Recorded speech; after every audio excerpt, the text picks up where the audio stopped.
আমরা এখন যাচ্ছি শ্যামাচরণ লাহিড়ীর মন্দিরে। আমার সব ছাত্ররা যাচ্ছে, একজন তো এসেছে তার একদম কন্যাকে নিয়ে। এই তোমার নাম কি? নাম বলো। ও সিংহ, বাঘ নয়, ও সিংহ। ঠিক আছে, আর বাকি সবাই এসেছে। ঠিক, আমরা এখন চলেছি শ্যামাচরণ লাহিড়ী। এখন ব্যান্ডেল স্টেশন দিয়ে আমরা এখন চলেছি শ্যামাচরণ লাহিড়ীর যে মন্দির, সেখানে আশ্রমে চলেছি আমরা। শ্যামাচরণ লাহিড়ীর মন্দির পার করে আমরা এই একদম গ্রাম্য রাস্তায় ব্যান্ডেলের পথ ধরে চলে এসেছি গায়ত্রী দেবী আশ্রমে। আমরা দেখতে পাচ্ছি একবারে আশ্রমের যে গেট, সেই গেট আমরা দেখতে পাচ্ছি। এখান দিয়ে প্রবেশ করছি আমরা অভ্যন্তরে। অপূর্ব পরিবেশ। আমার সকল ছাত্রছাত্রীরা সবাই চলে এসেছে এখানে। এই যে সবাই দাঁড়িয়ে আছে, আমরা একে একে সমস্ত জিনিস দেখব। কালকে একটি যজ্ঞ কুণ্ড আছে এখানে, যজ্ঞবেদী, এখানে গায়ত্রী যজ্ঞ করা হয়।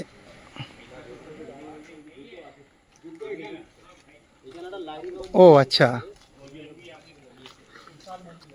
এই আমার সঙ্গে আছেন আনন্দমোহন বাবু, উনি এই আশ্রমের ফাউন্ডার। ওনার কাছ থেকে আস্তে আস্তে অনেক গল্প শুনেছি, ওনাকে একবার দেখাই। তা বলুন, আপনি যজ্ঞকুণ্ড কোথায় আছে? সামনে? এই যে সামনে আছে। সামনে না? প্রথমেই পাবেন আপনি গায়ত্রী মন্দির। আচ্ছা আচ্ছা, গায়ত্রী মন্দিরের পরে পাবেন যজ্ঞ স্থল। আর এই যে রাখহরি ঘোষ, উনি ওনার যে সেন্টার আছে যোগা সেন্টার, ওখানেই আমরা যোগা প্রশিক্ষণ কেন্দ্র দিই। তা কজন ছাত্রছাত্রী এসছে স্যার? আজকে 20 জন। বাহ, ছাত্রছাত্রী আছে 18 জনের মতো। আর আমরা সব শিক্ষকরা আছি। এই দেখতে পাচ্ছি কি অপূর্ব পরিবেশ। এই যে এইটা হচ্ছে গায়ত্রী মন্দির। গায়ত্রী মন্দির।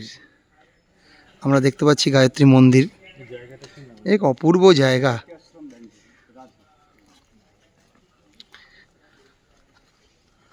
বাহ, এখানে আছে যজ্ঞস্থল।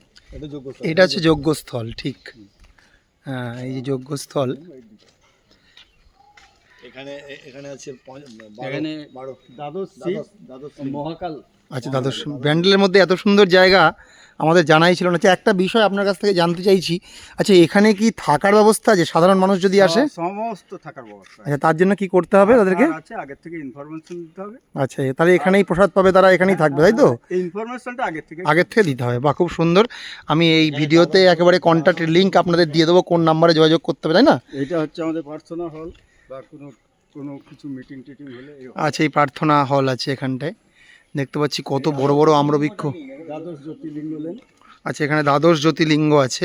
ভারতবর্ষের যে বিভিন্ন প্রান্তে আমাদের যে শিবের বিভিন্ন লিঙ্গ আমরা জানতে পারি, এখানে স্যার একই সামূহিক রূপে দ্বাদশ জ্যোতির্লিঙ্গ আমরা দেখতে পাচ্ছি। ওহ, খুব সুন্দর। আমি একবার দেখাচ্ছি সকলের জন্য। অত্যন্ত সুন্দর এই দর্শনীয় স্থান।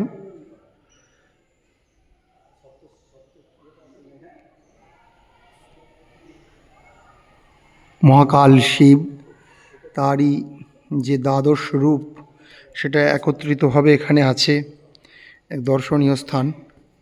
আমার সকল ছাত্রছাত্রীরা সবাই এসেছে এখানে। ও, গোশালাও আছে।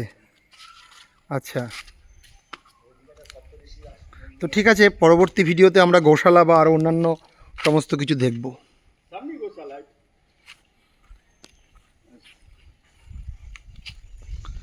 এই যে সামনে আছে গোশালা, গোমাতার এখানে